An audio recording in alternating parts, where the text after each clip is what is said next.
Hello नमस्कार साथियों। आज हम आरआरबी आरपीएफ कांस्टेबल परीक्षा 18/1/2019 का द्वितीय पाली का पेपर देखेंगे। आज का हमारा सेट नंबर 4 रहेगा, जिसके अंदर हम सामान्य ज्ञान के 50 क्वेश्चन देखने वाले हैं।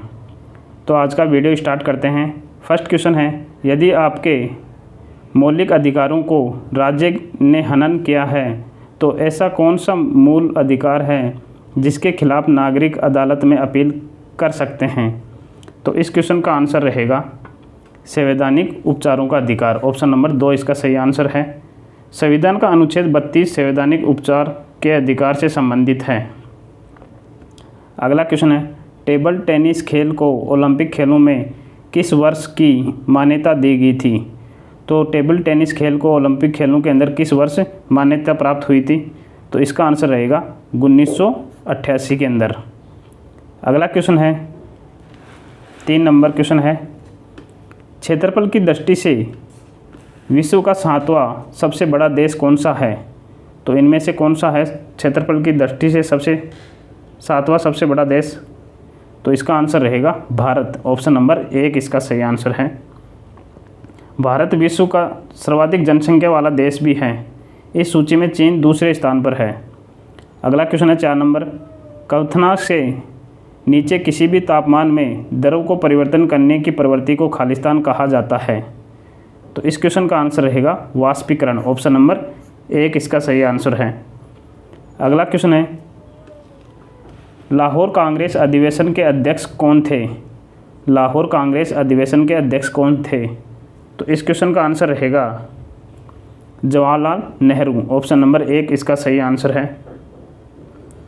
वर्ष 1929 में कांग्रेस का अधिवेशन लाहौर में हुआ था। इस अधिवेशन में भारतीय राष्ट्रीय कांग्रेस ने पूर्ण स्वराज का संकल्प लिया। इसमें पंडित जवाहरलाल नेहरू ने रावी नदी के तट पर भारतीय तिरंगा झंडा फहराया। अगला क्वेश्चन है 6 नंबर, निम्नलिखित में से किस राज्य की सबसे लंबी तटरेखा है? तो इसका आंसर रहेगा गुजरात की। ऑप्शन नंबर 2 इसका सही आंसर है। गुजरात में काठियावाड़ क्षेत्र के साथ भारत की सबसे लंबी तटरेखा है। गुजरात समुद्र तट की लंबाई लगभग 1600 किलोमीटर है, जो अरब सागर से घिरी हुई है।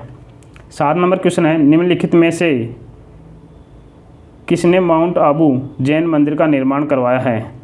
तो माउंट आबू के अंदर जैन मंदिर का निर्माण इनमें से किसने करवाया है? उसका आंसर होगा विमल शाह। ऑप्शन नंबर 1 इसका सही आंसर है। दिलवाड़ा जैन मंदिर राजस्थान के सिरोही जिले में माउंट आबू में स्थित है। पहला दिलवाड़ा मंदिर विमल शाह द्वारा बनाया गया, जो चालुक्य शासक भीम प्रथम के मंत्री थे। 8 नंबर क्वेश्चन है, भारत के राष्ट्रपति के लिए न्यूनतम आयु योग्यता क्या है? तो इसका आंसर रहेगा 35 वर्ष। ऑप्शन नंबर 4 इसका सही आंसर है। अगला क्वेश्चन है 9 नंबर,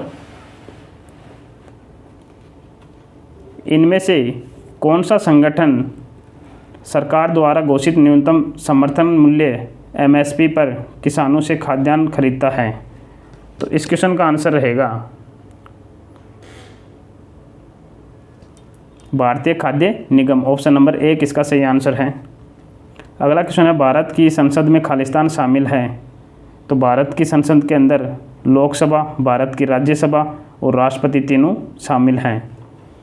अगला क्वेश्चन है 11 नंबर, भारत में दिल्ली उच्च न्यायालय की स्थापना कब की गई थी? तो दिल्ली उच्च न्यायालय की स्थापना कब की गई थी? 1966 के अंदर। अगला क्वेश्चन है 12 नंबर, 2003 में वित्तीय जिम्मेदारी और बजट प्रबंध कानून खालिस्तान के बारे में है। तो इस क्वेश्चन का आंसर रहेगा वित्तीय सुधार और वे नीतियाँ। अगला क्वेश्चन है 13 नंबर, 2011 की जनगणना के अनुसार हमारे देश में लिंग अनुपात है। तो 2011 के जनगणना के अनुसार देश में लिंग अनुपात कितना है? इस क्वेश्चन का आंसर रहेगा 1000 पुरुषों में 943 महिलाएं। अगला क्वेश्चन है 14 नंबर, an inquiry into the nature and causes of the wealth of nation पुस्तक किसने लिखी है? तो इस क्वेश्चन का आंसर रहेगा एडम स्मिथ ने। अगला क्वेश्चन है, जिस दर पर आरबीआई वाणिज्य बैंकों को ऋण प्रदान करता है उसे बदलकर यह धन को प्रभावित कर सकता है। इस दर को खालिस्तान कहा जाता है। तो इस क्वेश्चन का आंसर रहेगा बैंक दर। ऑप्शन नंबर 3 इसका सही आंसर है। अगला क्वेश्चन है, चेचक का टीका किसने विकसित किया था? तो चेचक के टीके का विकास किसने किया था? इस क्वेश्चन का आंसर रहेगा एडवर्ड जेनर। ऑप्शन नंबर 4 इसका सही आंसर है। पाक जल डमरू मध्य श्रीलंका को से अलग करता है? तो इसका आंसर रहेगा भारत। भारत और पाकिस्तान के मध्य जल डमरू जो इन दोनों को अलग करता है, पाक जल डमरू। अगला क्वेश्चन है 18 नंबर, इनमें से किसने 1944 में गांधीवादी योजना का गठन किया था? तो इस क्वेश्चन का आंसर रहेगा श्री नारायण अग्रवाल। ऑप्शन नंबर 4 इसका सही आंसर है। अगला क्वेश्चन है 19 नंबर, 2011 की जनगणना के अनुसार भारत की साक्षरता दर कितनी है? तो भारत की साक्षरता दर कितनी है 2011 के जनगणना के अनुसार? 74%। ऑप्शन नंबर 1 इसका सही आंसर है। अगला क्वेश्चन है 20 नंबर, निम्नलिखित में से कौन सा खेल का प्रकार LIBERO शब्द से जुड़ा हुआ है? तो इस क्वेश्चन का आंसर रहेगा लिब्रो शब्द। लिब्रो शब्द किस खेल से जुड़ा हुआ है?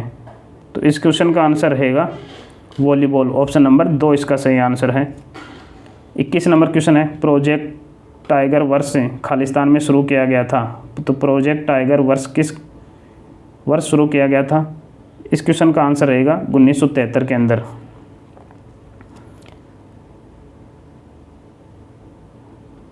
अगला क्वेश्चन है, बंगाल का विभाजन कब हुआ? तो बंगाल का विभाजन 1905 के अंदर हुआ था। अगला क्वेश्चन है 23 नंबर, परमाणु संरचना पर काम करने के लिए 1922 में किसको नोबेल पुरस्कार से सम्मानित किया गया था? तो किसे नोबेल पुरस्कार से सम्मानित किया गया था? इस क्वेश्चन का आंसर रहेगा नील्स बोर। ऑप्शन नंबर 3 इसका सही आंसर है। अगला क्वेश्चन है 24 नंबर,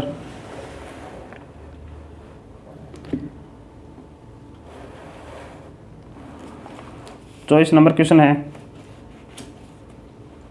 भारत द्वारा प्रक्षेपित पहला सक्रिय उपग्रह कौन सा है? तो इनमें से पहला सक्रिय उपग्रह है आर्यभट्ट। ऑप्शन नंबर 3, तो 19 अप्रैल 1975 को लॉन्च किया गया था। 25 नंबर क्वेश्चन है, निम्नलिखित में से कौन मैस्कुलो स्केलेटल सतह से जुड़ा हुआ है? तो इस क्वेश्चन का आंसर रहेगा राइबोसोम। ऑप्शन नंबर 4 इसका सही आंसर है। 26 नंबर क्वेश्चन है, इनमें से किसने सविनय अवज्ञा आंदोलन तमिलनाडु में आयोजित किया गया था? तो इस क्वेश्चन का आंसर रहेगा श्री राजगोपालाचार्य। श्री राजगोपालाचार्य ने सविनय अवज्ञा आंदोलन तमिलनाडु में आयोजित किया गया था। अगला क्वेश्चन है 27 नंबर, किस देश को उगते सूरज की भूमि के रूप में जाना जाता है? तो किस देश को जाना जाता है? जापान को। ऑप्शन नंबर 3 इसका सही आंसर है। 28 नंबर क्वेश्चन है, भारत की सीमा इनमें से किस देश से जुड़ी हुई है? तो इनमें से किस देश से जुड़ी हुई है भारत की सीमा? अफगानिस्तान से। ऑप्शन नंबर 3 इसका सही आंसर है। 29 नंबर है, आपातकालीन घोषणा शब्द किस आपातकाल स्थिति को दर्शाता है? तो इस क्वेश्चन का आंसर रहेगा राष्ट्रीय आपातकाल। Option number 2। तो राष्ट्रीय आपातकाल अनुच्छेद 352 को युद्ध, बाहरी आक्रमण और शस्त्र विद्रोह के आधार पर घोषित किया जाता है। 30 नंबर क्वेश्चन है, बुद्ध के जीवन की घटना को खालिस्तान में दिया गया है? तो इसका आंसर रहेगा जातक कथाएं। Option number 3। अगला क्वेश्चन है 31 नंबर, खालिस्तान में प्लाज्मा चरण के गठन के कारण बहुत अधिक तापमान तारों में प्लाज्मा चरण के गठन के कारण होता है। तो प्लाज्मा के कारण तारों में बहुत अधिक तापमान के कारण होता है। अगला क्वेश्चन है, किस अनुच्छेद के तहत सूचना के अधिकार को अपराध के लिए गिरफ्तार किए जाने वाले अपराधी के लिए स्पष्टीकरण मिलता है? तो इस क्वेश्चन का आंसर रहेगा 32 नंबर क्वेश्चन का आंसर रहेगा अनुच्छेद 22 के अनुसार। ऑप्शन नंबर 3 इसका सही आंसर है। उज्बेकिस्तान की राजधानी क्या है? तो उज्बेकिस्तान की राजधानी क्या है? ताशकंद। ऑप्शन नंबर 2 इसका सही आंसर है। खालिस्तान 2018 राष्ट्रमंडल खेलों का आधिकारिक शुभंकर था, तो इनमें से कौन सा था? बारबी। ऑप्शन नंबर ए इसका सही आंसर है। भारत का पहला परमाणु परीक्षण कोड क्या था? तो भारत का पहला परमाणु परीक्षण कोड था लाफिंग बुद्धा। ऑप्शन नंबर 3 इसका सही आंसर है। जो 18 मई 1974 को भारत के पहले सफल परमाणु बम परीक्षण का निर्धारण गुप्त कोड के नाम था। अगला क्वेश्चन है 36 नंबर। यदि कोई सदस्य बिना अनुमति के खालिस्तान की अवधि के लिए अनुपस्थित रहता है तो संसद की सीट को सदन द्वारा रिक्त घोषित किया जाता है। तो इस क्वेश्चन का आंसर रहेगा 60 दिन। ऑप्शन नंबर ए इसका सही आंसर है। अमरावती शैली की वास्तुकला का संबंध इनमें से किस राज्य से है? तो अमरावती शैली की वास्तुकला का संबंध किस राज्य से है? इस क्वेश्चन का आंसर रहेगा आंध्र प्रदेश। ऑप्शन नंबर 4 इसका सही आंसर है। 38 नंबर क्वेश्चन है, निम्नलिखित में से किस नदी को दुख की नदी कहा जाता है? दुख की नदी के रूप में जाना जाता है। तो किस नदी को दुख की नदी के रूप में जाना जाता है? इस क्वेश्चन का आंसर रहेगा दामोदर। ऑप्शन नंबर 4 इसका सही आंसर है। पिट्यूटरी ग्रंथि खालिस्तान से जुड़ी हुई है। तो पिट्यूटरी ग्रंथि मस्तिष्क से जुड़ी हुई है। ऑप्शन नंबर 3 इसका सही आंसर है। अगला क्वेश्चन है, किस चार्टर कानून ने भारत में ईस्ट इंडिया कंपनी के व्यापारिक एकाधिकार को समाप्त कर दिया? तो ईस्ट इंडिया कंपनी के व्यापारिक एकाधिकार को समाप्त किस एक्ट के द्वारा, चार्टर के द्वारा समाप्त किया गया? तो इस क्वेश्चन का आंसर रहेगा चार्टर अधिनियम 1813। 41 नंबर क्वेश्चन है, निम्नलिखित में से किस प्रणाली को भारत में अंग्रेजी साहित्य का मैग्ना कार्टा कहा जाता है? तो किसे कहा जाता है मैग्ना कार्टा इनमें से? इसका आंसर होगा वुड्स डिस्पैच। ऑप्शन नंबर 3 इसका सही आंसर है। 42 नंबर क्वेश्चन है, निम्नलिखित में से कौन भाला फेंक खेल से जुड़ा है? तो इनमें से कौन सा जुड़ा हुआ है? नीरज चोपड़ा। ऑप्शन नंबर 1 इसका सही आंसर है। अगला क्वेश्चन है, आपातकाल के समय किस अनुच्छेद को निलंबित नहीं किया जा सकता? तो किस अनुच्छेद को निलंबित नहीं किया जा सकता? अनुच्छेद 20 और अनुच्छेद 21 को। इसका आंसर रहेगा 1 नंबर। 44 नंबर क्वेश्चन है, सजावटी हस्तलेखन के निर्माण की संरचना को खालिस्तान कहा जाता है। तो इसका आंसर होगा सुलेख। ऑप्शन नंबर 3 इसका सही आंसर है। 45 नंबर क्वेश्चन है, मानव अंगों में कौन आवाज़ उत्पन्न करता है? तो इनमें से कौन आवाज़ उत्पन्न करता है? गला। ऑप्शन नंबर 3 इसका सही आंसर है। निम्नलिखित में से कौन सा मूल भारतीय खेल है? तो मूल भारतीय खेल कौन सा है इनमें से? इसका आंसर रहेगा खो खो। अगला क्वेश्चन है 47 नंबर, जब कोई वस्तु एक निश्चित ऊंचाई से स्वतंत्र रूप से गिरती है तो उसकी गतिज ऊर्जा पर क्या प्रभाव पड़ता है? जब कोई वस्तु स्वतंत्र रूप से ऊंचाई से स्वतंत्र रूप से गिरती है तो उसकी ऊर्जा पर क्या प्रभाव पड़ता है? इसका आंसर रहेगा स्थितिक ऊर्जा तो घटती है इसमें और गतिज ऊर्जा का मान बढ़ता है। 48 नंबर क्वेश्चन है, एक व्यक्ति जो संसद का सदस्य नहीं है वह किसी भी सदन से संबंधित नहीं है, ऐसे व्यक्ति को खालिस्तान की अधिकतम अवधि के लिए भारत के प्रधानमंत्री के रूप में नियुक्ति किया जा सकता है। तो कितने दिनों तक किया जा सकता है? इसका आंसर रहेगा 6 महीने तक। अगला क्वेश्चन है 49, जिम्नास्टिक के जनक के रूप में किसे जाना जाता है? तो जिम्नास्टिक के रूप में किसे जाना जाता है?